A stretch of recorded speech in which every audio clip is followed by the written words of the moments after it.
Good evening. Welcome to Money Matters. My name is Pat Welde with Merrill Lynch. My co-host this evening is Jean Scaccetti from Drucker and Scaccetti. Yes, Jane, hi. how are you? I'm good, Pat. How are you? Doing great, Jane.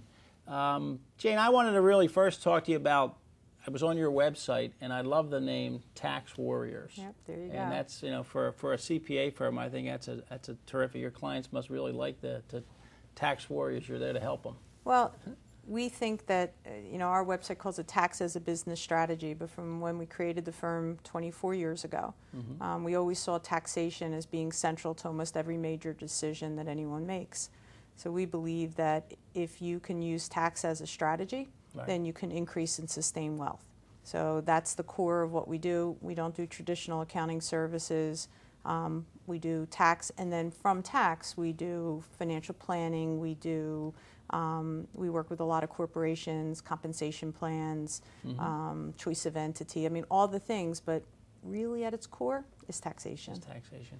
How about that? That being the case, because again, as a financial professional, I do a lot of things too, but I certainly don't do taxes. And I find it really important to have really a coordination of services with my clients and their other financial advisors. Do you find that helpful? Completely agree, Pat. You can't be the only person around the table, and it really works well when you have, whether it's the investment advisor or the wealth manager, and you have a CPA or a tax person. You might have an estate attorney, and they're working together. I mean, so many times I'm talking to someone like you, before I talk to the client. It's so that when we come before the client, you can come with a comprehensive plan where everyone has had a chance to think it through. If there's tax ramifications to an investment strategy, you and I have had a chance to talk. We know what we need to explain to our client, and I think that just produces a better product for the client. Yeah, no, I agree. I mean, the last thing either of us wants is that angry client come, March 15th when you give them that tax bill and say, I wish I knew. Right. So let me tell you, you did well in the market, but or I could have done something about that. I mean, obviously there are times when I talk to the tax preparers for the clients, and they say, you know what, this is a year, take the gains. Something else is happening in the client's life, and they have losses from something. So if you have gains this year, that's fine. Maybe accelerate them. Right. And I think too, with the way the tax laws have changed, so there's all these different strategies, and there's all these different tax rates depending on what it is. So there's a tax on investment income now, and then there's tax laws preventing losses from real estate. And so how do you coordinate the passive loss rules, the investment rules, and the tax rules? And if you try to do that in isolation, if I try to do that just on my own, I'm not servicing the client well. I need your advice as well. Yeah, I think that whole the investment tax. I mean, that's something that I don't think people really realized what it was and maybe how bad it was until they actually sat and wake up now. Said, why is this? And this and this, and it's. These times they are changing. And I tell a story where we computed the tax liability for a client that had $1.3 million of income in 2012. And then we rolled forward all the same facts, the same income, same deductions into 2013. And while the tax liability was significant in 2012, it went up by almost $100,000 in 2013. So whether it's $1.3 million of income or not, another $100,000 in tax, and the only difference is rates.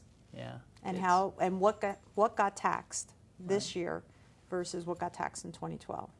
And unfortunately, with a $17 trillion and growing deficit, I don't see that improving. No, in fact, it's not just the federal government. So now the states and the local municipalities are all looking for their share, and they've become extremely aggressive, and they're sharing information. Yes, and they're sharing information with the feds, and the states are sharing it with the local municipalities. I mean, states are broke, so they're doing whatever they can to go get that money. It's tough, which is why the tax warrior piece, I think, resonates, because we do a lot of tax controversy stuff as well. So when people have IRS exams or tax exams, or municipalities become too aggressive, and you need someone to represent, what the law really says. Do you have time for a viewer question, Jane? Sure. I have a question from Robert Martin from Wayne, who asks, what changes do you see in the investment area in the near future? And I assume he means the tax area for investments. Yes. So the big question is whether or not capital gain rates will either go back down, right, or will continue to rise up. They went from 15 to 20%. Right. And I think that to go higher than 20 would be pretty unpopular right now in Congress. Right. So I don't really see that changing. Right now you have dividends can still be taxed at the 20%, interest gets taxed at the maximum rate. Will they change that? And I think there's some pressure, you know, because they view that the dividends and interest are really those of the wealthy and not of the working. Right. But I think right now it's going to be pretty hard to see significant changes in tax law by Congress. What you will see is the IRS become more aggressive in how they're interpreting the laws that currently are on the books. I read a case just this morning, and in the case, the court held for the IRS and said it would be a burden upon the IRS to have to figure out, and what it dealt with was deferred comp, and someone had deferred comp many years earlier and had Medicare taxes withheld, which is required under the law, and then the company went bankrupt, and they never got their deferred comp, and they wanted a refund of the Medicare taxes that they had paid. And the court case said Congress is going to have to pass a law to change that. So, you know, there's some sympathy there, right, but not a whole lot. Right. Well, Robert, we hope that was helpful to you. For viewers out there, we always invite your questions. You can always mail us questions to Money Matters, 205 East Levering Mill Road, Ballackinwood, PA, 19004. And you can always send them in an email as well. You can email us questions to, all one word, moneymatterstv@gmail.com. So, Robert, again, hopefully that was helpful, and we look forward to future questions. Jane, I now want to turn to our special guest. I've been looking forward to having a conversation with Lucinda Duncalfe from Real Food Works. Lucinda, you're described by many as a serial entrepreneur, so we welcome you. We always love to have entrepreneurs. And thank you. Tell us a little bit about your story. So Real Food Works, I'll start there, is a Philadelphia company that delivers extraordinarily healthy food to people at home. And the unique aspects of the business are really two. First of all, that our food is unbelievably healthy and delicious, and it's delicious because the second aspect, which is we use a network of independent restaurants to produce the food. So we work with them to say, how do you create gorgeous, wonderful, delicious food according to your approach and recipes, but that meets very stringent nutritional requirements. Okay. So how did that passion occur? And maybe start a little bit earlier. Yeah. So you are a serial entrepreneur. I am. So this is build. This is my fifth company, and this is a left turn. I would that's say definitely a serial, though. So yeah. So I've been my entire career in tech. And so I've founded a number and sold or exited a number of technology companies. And the last one was a company called Click Equations, which we sold in 2011. And it usually takes me a year or so, year and a half, to figure out what to do next. And so we just sold the company, and I really wasn't looking yet for another thing to do. And my 80-plus-year-old mother suggested that I see this absolutely terrific documentary called Forks Over Knives. And Forks Over Knives is about how your diet affects your health. And I was pretty knowledgeable for a layperson about nutrition, and I was actually really surprised at the contents of the movie. And I grew up in New York. I'm a little cynical. I didn't honestly quite believe it. And so I started to do a lot of research, and I met a lot of people who were eating this way and tried it myself. And the results were just stupendous. And while I was doing that research, I really saw how huge the impact was on people's lives and ultimately on the healthcare system and the planet. I also saw that there was a trend towards understanding that our health and our diet really are one and the same. If we're going to get out of the healthcare crisis, I actually believe that's the way we're going to do it, is by real, true prevention, which is how we eat. So there's a trend, and there's this wonderful solution. But also, candidly, it's really a pain. It's inconvenient, right? We're all running around. We're trying to jam as much as we can into our busy lives. And how do you do it? It's time-consuming to cook from scratch. The truth is everything in restaurants is laden with salt, sugar, and fat. Right. So if you're eating out, even if you're not going to McDonald's, the truth is that food probably is not healthy for you. And so I saw an opportunity. right? Really to solve my own problem. I'm a working mom and running around like everyone else. And so I think I got to a stage in my life as part of it, right? I'm in my 50s, it's time to do something more than just make money, right? It's something that really helps Makes people. a difference. And I'll tell you, it's unbelievable. You know, I got an email from a customer a couple days ago just to tell me that she'd been to the doctor and her cholesterol was down 60 points. Wow. From diet alone. And we see weight just fall off of clients. You get these, emails from people. There's a more tangible benefit than there had been in the technology world. Now, I loved all those companies, right? I had an amazing time. And those skill sets move over completely. And the truth is, because we don't make the food, really what Real Food Works is, from a business perspective, is a technology company. Right. Because it's supply chain and logistics. It's how do you get this from here to there. But it's in this wonderful sort of feel-good space that's been fun. What is your footprint? We just started national distribution. So we had been Philadelphia MSA, so out the 3 counties in New Jersey down to Delaware, out through Delaware, Montgomery, Bucks. So it's a pretty big area, but we sort of got the kinks figured out, and now we're national. What makes the food different? So what the makes real it thing that healthy? makes the food different is the ingredients. It's the ingredients, it's the cooking techniques. So we use only whole foods, literally 100% whole foods. If there's, if there's a salad dressing, that salad dressing is made from scratch with whole foods, and we have a very unique food. We call it a wheel. Like think of the old pyramid, the basis of which is tons of greens. So kale, which of course is the new food darling, but chard and escarole and romaine lettuce and all those things. You want to eat literally as much of that every day as you can. Then every kind of vegetable, including white potatoes. There's nothing evil about white potatoes, right? As part of the pyramid. Whole grains, nuts, seeds, legumes. We have no dairy at all in our food. Now, it's funny, I always hesitate to say that, because if you're a customer and you're experiencing the food, you'll never notice. Right. We have all sorts of ways to give you that sensation without the dairy. And then we have very select meats.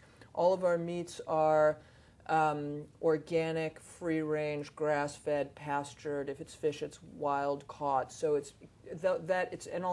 small, right? We really shouldn't have much of that. So it's whole foods, and it's just those ingredients. What we limit, dairy, as I mentioned, added fat, sweetener, and salt.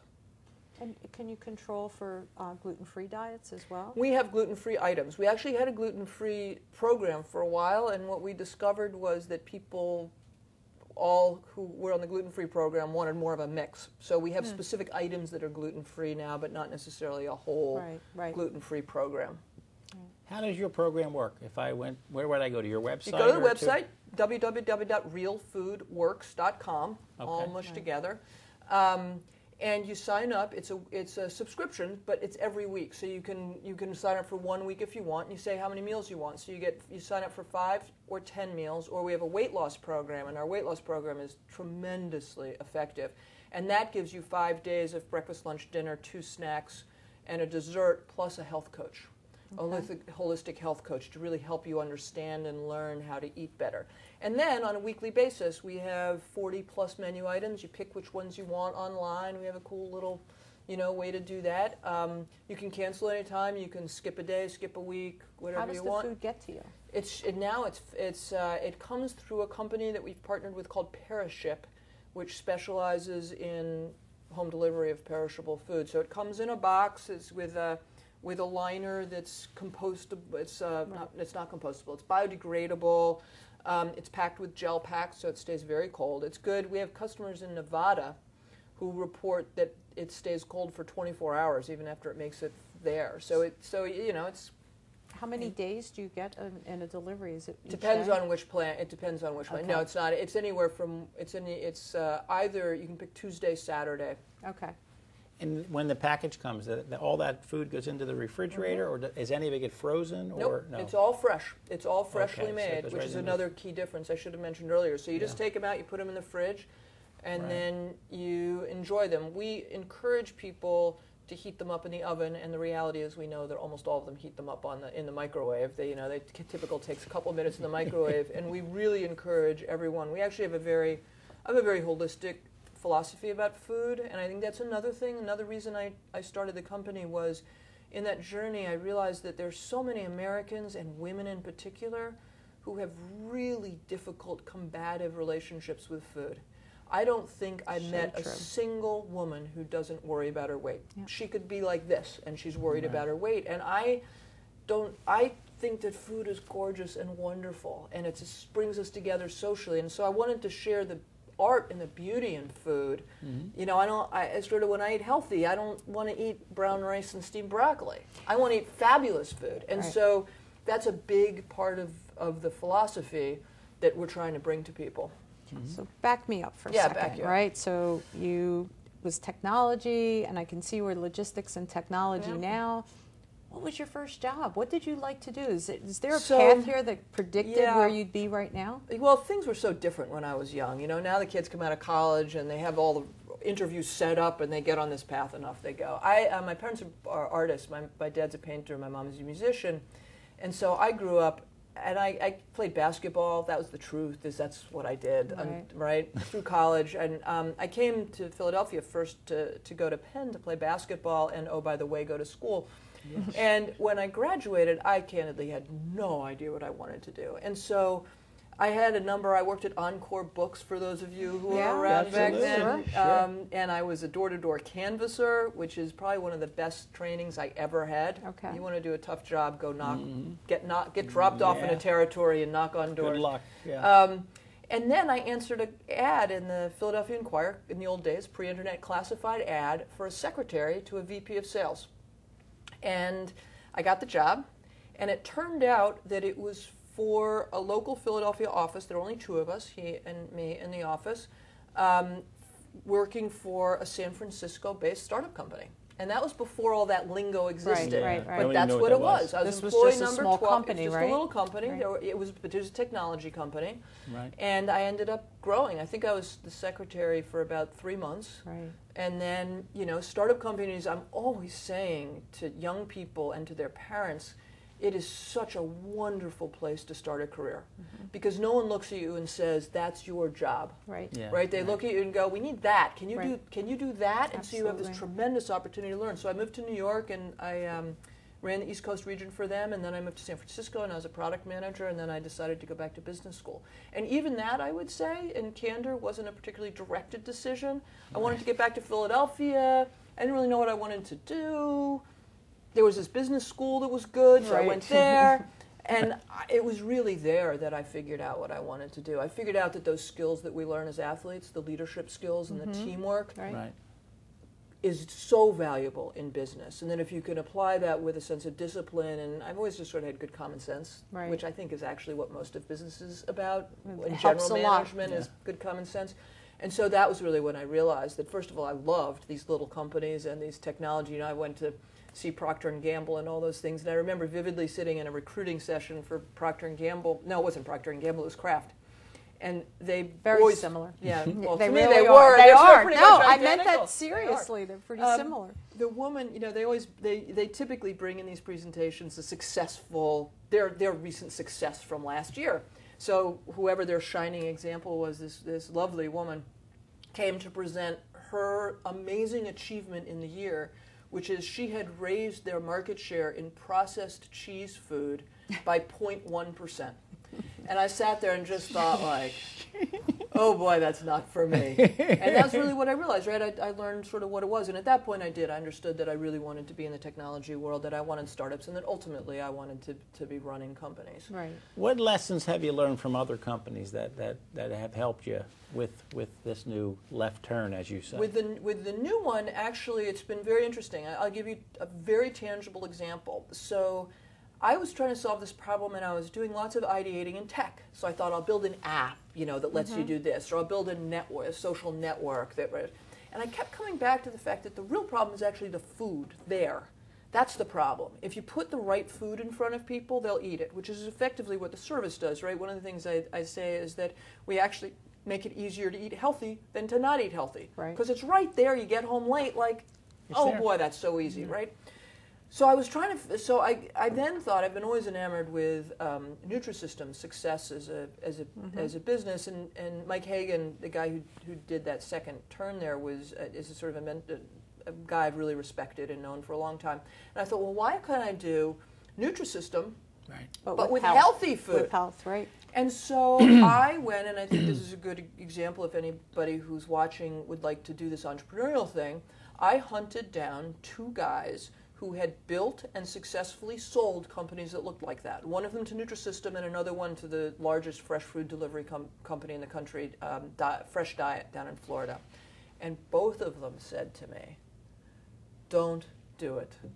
It's a nightmare. You don't want to do it. It's capital inefficient. It's operationally difficult. The provisioning is actually the hardest thing, is making sure that the ingredients are high quality and all that. And I thought, well, okay, I won't do it then. Because, if they had failed, that wouldn't have dissuaded me at all. Right. But these were guys who were successful, and saying, they don't didn't. do it. And then I had, because this is a local show, some of you may know the restaurant, I had a business lunch on a Tuesday at Shangri-La out on 202, across from Gateway, and it was empty. And it happened to be the same time that the car service Uber, I don't know if you're familiar with Uber, was coming into town. And the whole idea behind Uber is that they used, the original idea was that they used the downtime of limos, right? And so I think I had that on my brain. And I thought, well, wait a second. Yeah, you got a bunch of cooks back there. They got a bunch of guys standing around. They already paid for the kitchen. It's all sunk cost. Right. Why can't I use their know-how, use their kitchen, use their staff? And so I called those 2 guys again. And both of them said, brilliant. Right. It solves every problem that we had. Right. And so that's why I founded it. So concrete things I learned, I mean, it's funny, the reason I use that example is I learned the first thing was don't go do that. Right? And I say sort of entrepreneurship, I think, requires a very odd combination of being unbelievably hard-headed and unbelievably open-minded. Right. Right? You have to be able to see and listen and hear and yet focus and drive. And I think that was an example of having to be open-minded and yet not like dog with a bone, never quite letting be go reflective of it. and yet still driven. Exactly. Right? That's exactly right. The 2 sides of that same So coin. is your food now made in actual local restaurants? Sure is. We have 20 of them. Not in like a kitchen that you have No, somewhere? those are called commissaries. We don't have a centralized kitchen. How about that? So I guess the tax side of me comes out for a second, but are you considered a manufacturer? It depends on, no. Basically, we're a retailer or a distributor. Distributor. Yeah, according to this, we're downtown, and according to the city of Philadelphia, we're a grocery store, which we think is, if you came, you'd be very disappointed. Really? No milk and cheese. No milk and cheese on the shelves. There's nothing on any shelves. Right. Do you have any stories of families that have adopted this rather than just maybe 1 or 2 busy people that Oh, absolutely. It's, I'll tell you, it's one of our earliest customers. Before I started the company, a very dear friend of mine, long-term friend, really overweight, had his doctor tell him that he had to go on statins, and he really just didn't want to go on statins for the rest of his life. And so we we camped together as families and have been for years since our kids were little. And this is before I thought of the business, and I was in that evangelical mode about this way of eating. And I said, you have to try it. And he was really very, thank you very much, but no. And then I started the company. And his wife and he both signed up. They have one daughter. We don't go camping anymore. We had them over for Memorial Day.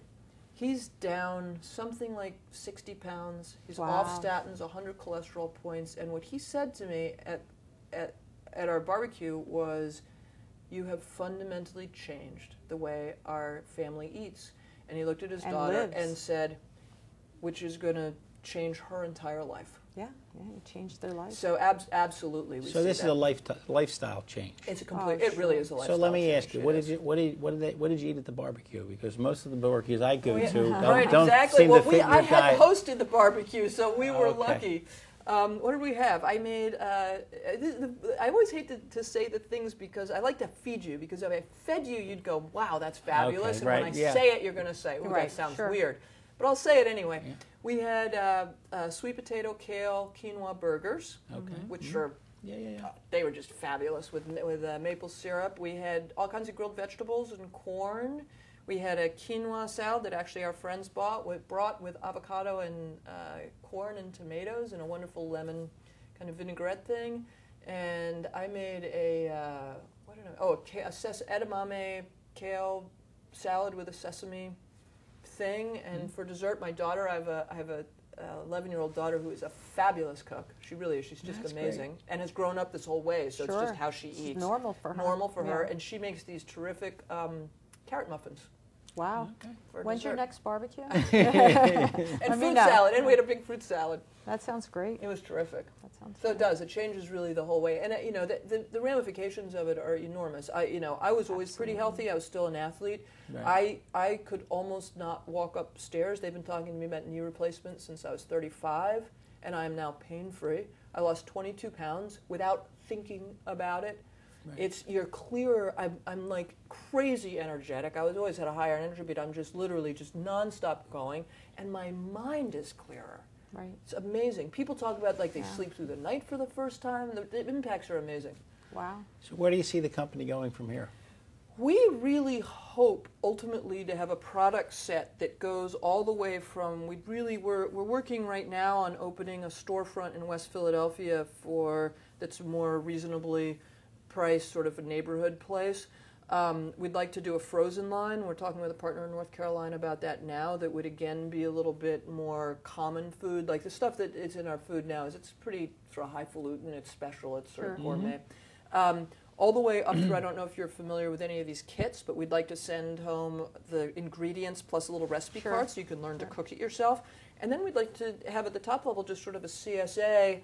Here's what's coming out of the farm right now, and here's some things that you might like to do about it. We just want to help America be healthy by eating properly. And so anything we can do to move that mission forward is what we're about. Do you find, were you initially funded through any kind of venture capital, or have you been just bootstrapping along the way? We started bootstrapping. I funded the company, and then we raised some outside money, a combination of venture and angel money. So we've got some money in the company. Yeah, I would think that given where people are headed today, with the real focus and emphasis on what are we eating, and realizing that low fat was just a farce, and all the sugar and all these things are wrong, and people are unhealthy, and they don't want to be unhealthy. They don't. That's right. Once people realize, people just don't know. That decision's already been made. They don't know what their options are. That's exactly right. It's very difficult. You know, in the grocery store, the package, so the if you take out produce and meat, and I don't think you have to take out dairy, 80% of the items in the typical grocery store contain sugar. Yeah. 80%. What's the sugar doing in your pasta? Right. Lucinda, so we thank you. We could go on forever. We could make this an hour show. You know, we do appreciate you being here. No, we appreciate your time. I love to steer talk everybody about to the this website, realfoodworks.com. Check it out. Look at the menus and start placing your orders. Our next guest on the Money Matters will be Steve Lubetkin from Lubetkin Media Companies, who will be here shortly to help you with some media items.